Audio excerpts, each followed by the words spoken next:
Vida clinics are in rural areas. All our clinics have been working in communities that have no access to veterinary service or can't afford to pay for veterinary service. If you visit our clinics on the day, you're going to see a lot of animals who are malnourished, a lot of skin problems, and in poor conditions.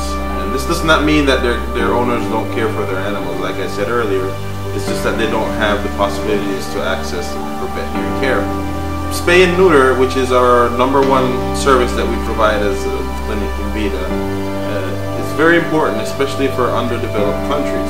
These animals are more exposed to abandonment and also mistreatment also from the owners, just because of the type of environment they live, the context that they live in. Most of the people, like I said, are very, very poor, so their priority is not to feed their animals, but to feed themselves. Our program is more patient-friendly, I consider now.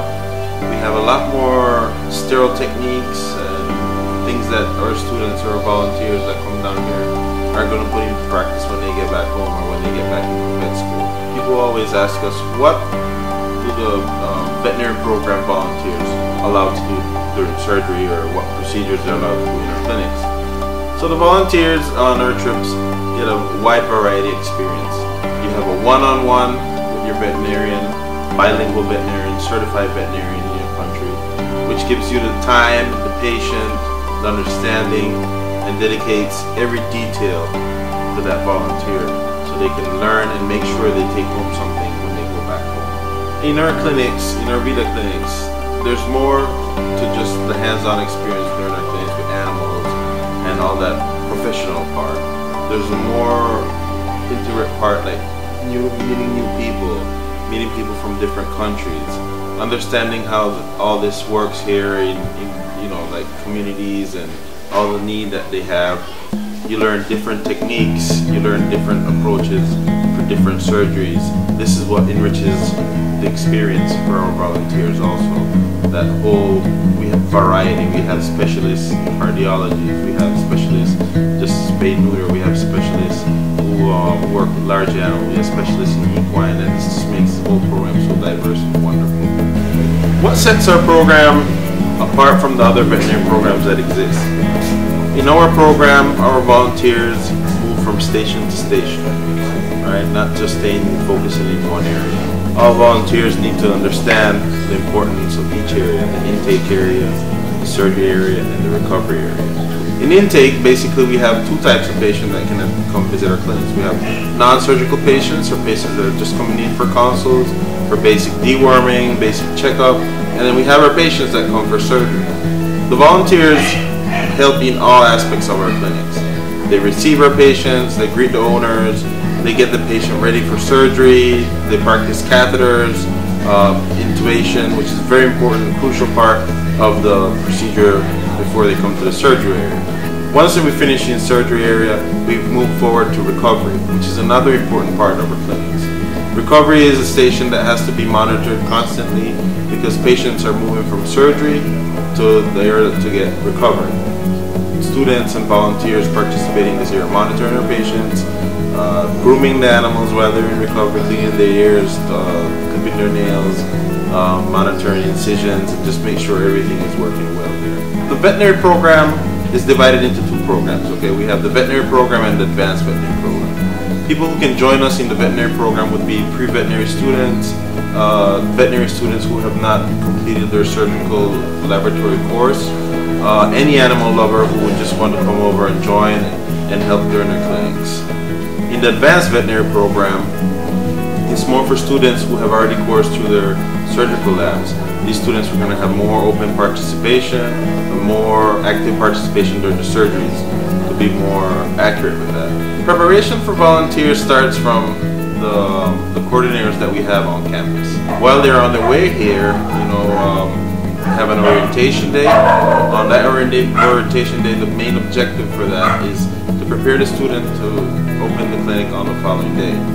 One of the most common problems or things that we notice here in Central America in our Vida clinics is tick-borne disease. Tick-borne disease is something that is an epidemic down here. That's the #1 I would say on the list. Second on the list would be skin disease. A lot of mange, a lot of allergy. You see a lot of lacerations and stuff. So those are the two principal things that we see.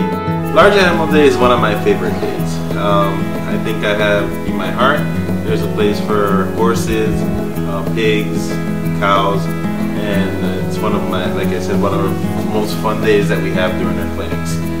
Large Animal Day, it's very important for the families and the owners that we serve, because food animal in underdeveloped countries is very, very important. This is what provides their sustainability. This is where they get their milk. This is where they get their meat. So it's it has a very significant part in our veterinary clinics. I decided to join Vida because I heard about it from one of my friends, and it just sounded like an awesome opportunity and something I'd never get to do in the United States. So I really wanted to help people out and help the animals out and just have fun in another country.